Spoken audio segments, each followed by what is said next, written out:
весну горных хребет.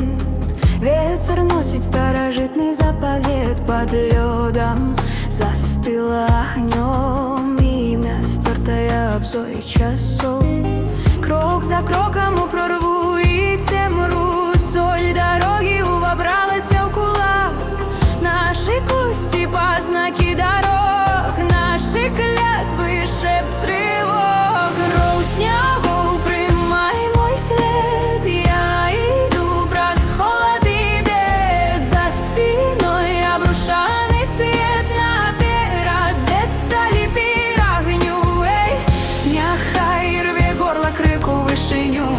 Не схилю ні серця, ні спину, коли упала земля на м'ячі, я упаду.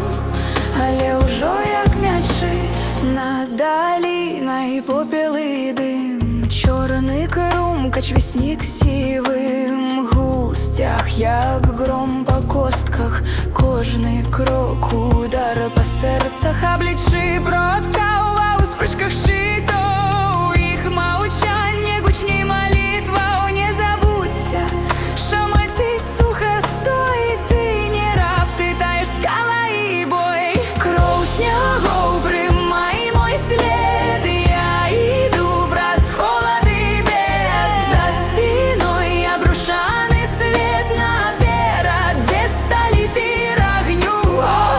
Няхай рве горло крику вишеню.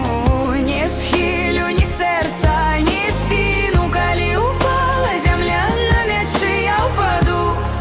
Але уже як м'ячі, коли вспухне небо огнем і розплавить гонори дом, я усмішкой зустріну заход. Мне не потрібен літості погляд.